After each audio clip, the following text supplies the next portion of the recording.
तो राधे राधे बच्चों, मैं हूं हृदय एससीजी इंस्टीट्यूट से। आज बेटा नई वीडियो में आपका बहुत बहुत स्वागत है। ये बेटा क्वेश्चन नंबर 2 है, एक्सरसाइज 8.1 क्लास 9 क्वाड्रिलेटरल चैप्टर चल रहा है हमारा, बहुत इंपॉर्टेंट है। उसमें हम कोशिश ये करेंगे कि एक एक क्वेश्चन की ही वीडियो सेपरेटली बनाई जाए, क्योंकि ये लेंथी क्वेश्चन है और इंपॉर्टेंट भी है, ताकि आपको अच्छे से समझ में आ जाए। तो क्वेश्चन नंबर 2 क्या कह रहा है बेटा आप लोगों से कि show that the diagonal of square are equal. कहने का मतलब क्या है, हमारे पास एक स्क्वायर था बेटा, और स्क्वायर की आपको एक प्रॉपर्टी पता होना चाहिए। मान लो ये ए बी सी डी, तो सारी साइड जो होती है बेटा स्क्वायर की वो क्या होती है, इक्वल होती है, जानते हैं हम लोग बहुत अच्छे से। ठीक है, तो so that the diagonal of the square are equal. अब इसके हमें शो क्या करना है, शो हमें ये करना है कि इसके जो डायगोनल है वो क्या है बेटा, इक्वल है और बाइसेक्ट कर रहे हैं एट राइट एंगल। बाइसेक्ट का मतलब है काट रहे होंगे राइट एंगल। राइट एंगल का मतलब होता है यहाँ पर 90, यहाँ पर 90, यहाँ पर 90 और यहाँ पर 90 डिग्री का। ठीक है, तो ये चीज हमें प्रूव करनी है। क्वेश्चन समझो पहले तो, ठीक है, उसके बाद सोल्यूशन की तरफ बढ़ते हैं। मान लो मैंने एक स्क्वायर ले रखा है। अच्छा, अगर ये स्क्वायर है तो यहाँ पर क्या होगा बेटा, ए बी बराबर में बी सी बराबर में सी डी बराबर में डी ए होगा या नहीं होगा, सारी जो है बराबर होंगे साइड्स। उसके बाद मैंने क्या काम किया बेटा, ए बी सी आपको दिखाई दे रहा होगा ये वाला ट्राइंगल, ठीक है, और इसके साथ में लिया है बी ए डी, मतलब कि बी ए डी ये वाला ट्राइंगल। ये वाली बात क्लियर आ रही है? ठीक है, तो इन दोनों ट्राइंगल में ये वाला हिस्सा जो है वो कॉमन है ना। ठीक है, तो मैंने क्या काम किया बेटा, ए बी सी जो ट्राइंगल है और बी ए डी जो ट्राइंगल है, इन दोनों को कॉन्ग्रुएंट प्रूव कर दिया। ठीक है, आप देख लेना कि कौन सी चीज किसके इक्वल है, कौन सी उससे हुआ है। ठीक है, तो इनको कॉन्ग्रुएंट प्रूव कर दिया। अब जब कॉन्ग्रुएंट प्रूव करा है तो जो AC है, AC आपकी इस वाले ट्रायंगल में आ रही थी, ठीक है, जो AC है और वो BD के क्या हो जाएगी, इक्वल हो जाएगी, क्योंकि ये दोनों जो ट्रायंगल हैं हमारे वो दोनों क्या है बेटा, कॉन्ग्रुएंट है। ठीक है, तो कॉन्ग्रुएंट के कारण क्या हो जाएगा, AC बराबर में BD हो जाएगा। और हुआ कैसे, ये रहा रीजन। ठीक है, तो ये तो मुझे नहीं लगता कि बहुत बड़ी बात है, तो आप ये खुद से भी कर सकते हो। ठीक है, नाउ फिर क्या किया हम लोगों ने बेटा, AOB ट्राइंगल लिया मैंने, AOB, बाकी चीजें ये रफ कर रहा हूं मैं जो हमारे काम की नहीं है। AOB ये वाला ट्राइंगल लिया बेटा, और दूसरा लिया मैंने COD, तो COD बेटा ये वाला रहा। ठीक है, अब इन दोनों को भी मैंने क्या काम किया बेटा, कॉन्ग्रुएंट प्रूव कर दिया। ठीक है, तो कॉन्ग्रुएंट आप देख लेना, तो AOB को और COD को मैंने क्या काम किया, कॉन्ग्रुएंट प्रूव कर दिया। अब जब ये कॉन्ग्रुएंट प्रूफ हो गए तो हमें क्या चीज मिली, OA बराबर में OC मिल गया, यस और नो, किससे, CPCT से। तो देखो AO बराबर में क्या मिल गया, CO मिल गया CPCT से।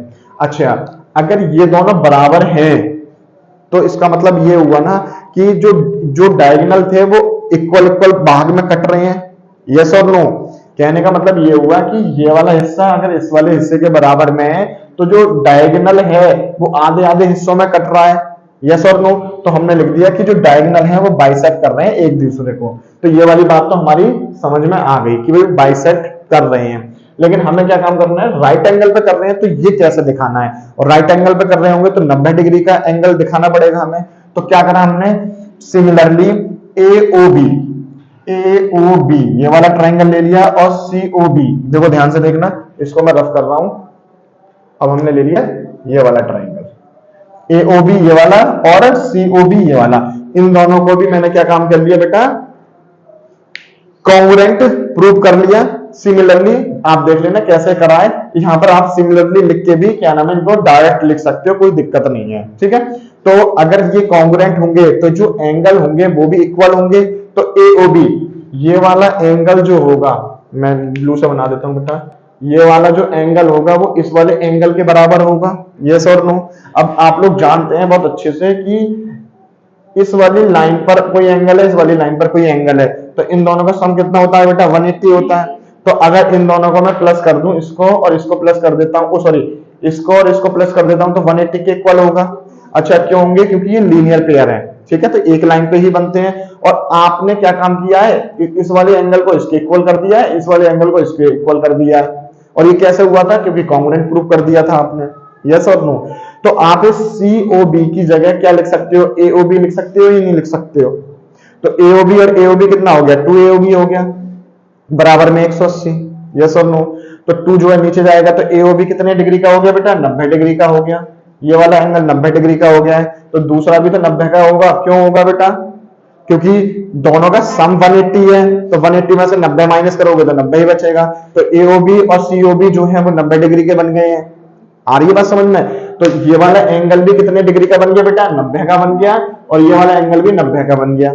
तो यही चीज हमें दिखानी थी कि राइट एंगल भी शो करने हैं। ठीक है, तो AOB और COB 90 डिग्री का हो गया, तो हम लिख देंगे हेंस डायगोनल बाइसेक्ट कर रहे हैं ईच अदर, और किस पर कर रहे हैं? राइट एंगल पर कर रहे हैं। ठीक है, तो इसका सोल्यूशन इस तरह से होगा। आगे अच्छे से समझ में आ गया? चलिए नेक्स्ट क्वेश्चन की तरफ बढ़ते हैं। क्वेश्चन नंबर 3 करने जा रहे हैं 8.1 का।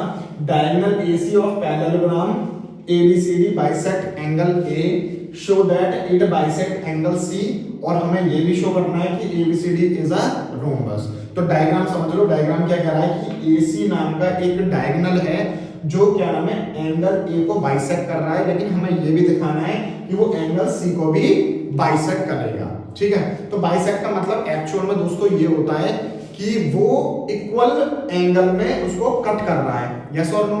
ठीक है, तो मैंने क्या काम किया कि ये वाला एंगल ले लिया, ठीक है बेटा, और ये वाला एंगल कौन सा है? ADC, और ये वाला एंगल ले लिया। अगर मैं इन दोनों ट्रायंगल ले लिया, इस वाले ट्रायंगल को और इस वाले ट्रायंगल को अगर मैं कॉन्ग्रुएंट कर देता हूं तो देखो मुझे क्या मिलेगा। तो कॉन्ग्रुएंट करने के लिए देखो पैरेललोग्राम है, और पैरेललोग्राम के आमने सामने वाली साइड्स क्या होती हैं? इक्वल होती हैं।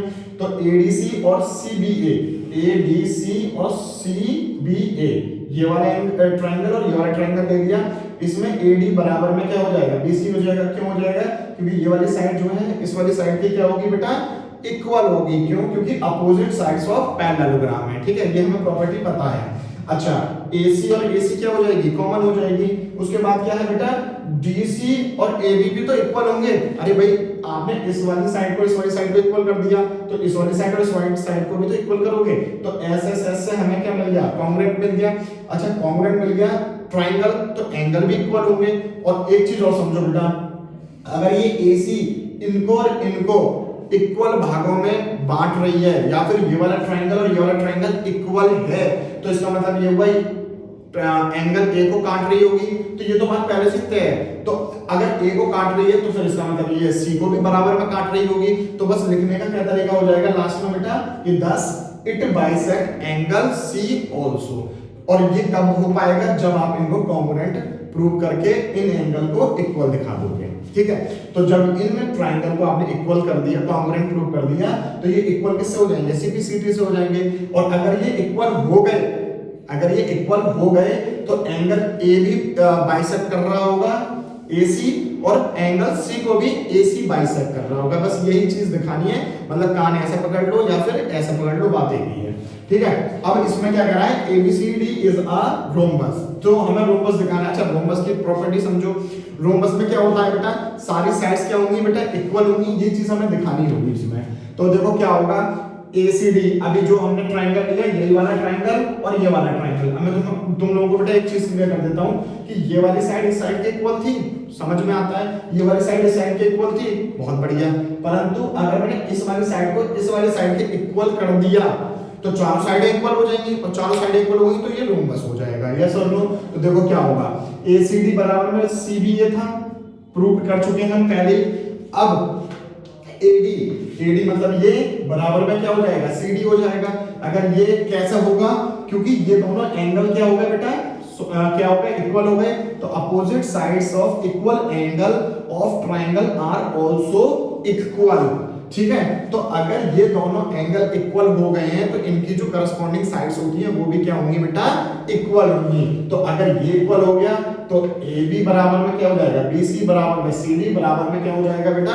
AD हो जाएगा। और इतना लिखने के बाद ही क्या कह दोगे कि ABCD इज अ रोम्बस। तो ये था क्वेश्चन नंबर 3।